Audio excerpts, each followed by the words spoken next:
Very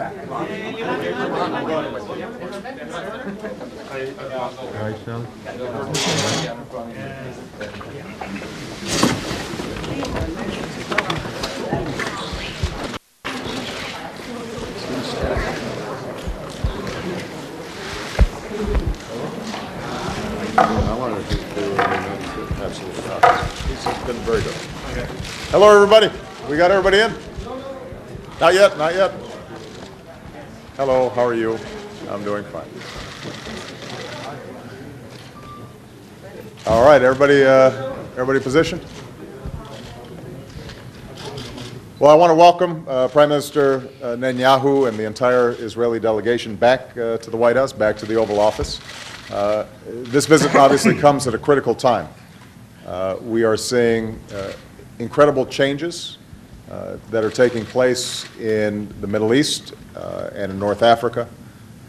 We have seen the terrible bloodshed that's going on in Syria, the democratic transition that's taking place in Egypt, and in the midst of this, we have an island of democracy and one of our greatest allies in Israel. As I've said repeatedly, the bond between our two countries is unbreakable. My personal commitment, a commitment that is consistent with the history of other occupants of this Oval Office, our commitment to the security of Israel is rock solid. And as I've said to the Prime Minister in every single one of our meetings, the United States will always have Israel's back when it comes to Israel's security. This is a bond that is based not only on our mutual security interests and economic interests, but is also based on common values and the incredible people-to-people contacts that we have between our two countries. During the course of this meeting, we'll talk about the regional issues that are taking place, and I look forward to the Prime Minister sharing with me his ideas about how we can increase the prospects of peace and security in the region. We will discuss the issues that continue to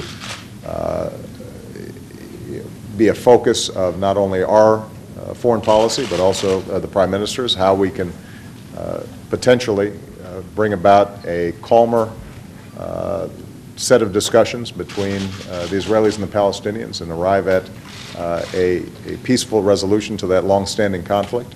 It is a very difficult thing to do in light of the context right now, but I know that the Prime Minister remains committed to trying to achieve that. And obviously, a large topic of conversation will be Iran, which I devoted a lot of time to in my speech to AIPAC yesterday, and I know that the Prime Minister has been focused on for a long period of time.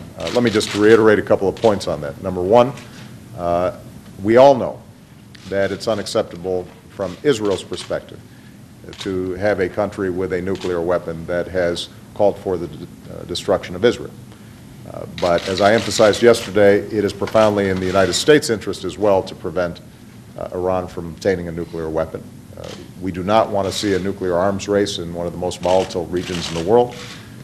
We do not want the possibility of a nuclear weapon falling into the hands of terrorists, and we do not want a regime that has been a state sponsor of terrorism being able to feel that it can act even more aggressively or with impunity as a consequence of its nuclear power. That's why we have worked so diligently to set up the most crippling sanctions ever with respect to Iran. We do believe that there is still a window that allows for a diplomatic resolution to this issue, but ultimately the Iranian regime has to make a decision to move in that direction, a decision that they have not made thus far. And as I emphasized, even as we will continue on the diplomatic front, we will continue to tighten pressure when it comes to sanctions. I reserve all options, and my policy here is not going to be one of containment. My policy is prevention of Iran obtaining nuclear weapons. And as I indicated yesterday in my speech, when I say all options are at the table, I mean it. Having said that, I know that both the Prime Minister and I prefer to resolve this diplomatically. We understand the costs of any military action. And I want to assure both the American people and the Israeli people that we are in constant and close consultation. I think the levels of coordination and consultation between our militaries and our intelligence, not just on this issue, but on a broad range of issues, has been unprecedented.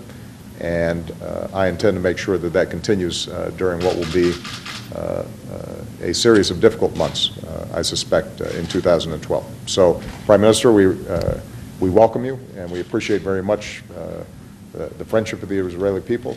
You can count on that friendship always being reciprocated from the United States. Thank you. Thank you. Thank you. Well, Mr. President, thank you for those kind words, and thank you, too, for that strong speech yesterday. And I want to thank you also for the warm hospitality that you've shown me and my delegation. The alliance between our two countries is deeply appreciated by me and by everyone in Israel. And I think that, as you said, when Americans look around the Middle East today, they see one reliable, stable, faithful ally of the United States, and that's the democracy of Israel. Americans know that Israel and the United States share common values, that we defend common interests, that we face common enemies. Iran's leaders know that too. You know, for them, you're the great Satan, we're the little Satan. For them, we are you and you are us. And you know something, Mr. President? At least on this last point, I think they're right. We are you and you are us. We're together. So if there's one thing that stands out clearly in the Middle East today, it's that Israel and America stand together. I think that above and beyond that are two principles, long-standing principles of American policy that you reiterated yesterday in your speech, that Israel must have the ability always to defend itself by itself against any threat, and that when it comes to Israel's security, Israel has the right, the sovereign right to make its own decisions. I believe that's why you appreciate, Mr. President, that Israel must reserve the right to defend itself. And after all, that's the very purpose of the Jewish state, to restore to the Jewish people control over our destiny. And that's why my supreme responsibility as Prime Minister of Israel is to ensure that Israel remains the master of its fate. So I thank you very much, Mr. President, for your friendship, and I look forward to our discussions. Thank you, Mr. President. Thank you very much. Thank you, everybody. Thank you, everybody. Thank you. Thank you, guys. Thank you very much. Thank you. Thank you. Thank you. Thank you. Bonjour. Thank you. Thank you, guys. Light, yeah. Light. President, how much time is Thank you. Thank you, guys. Thank you. Keep going. Keep going.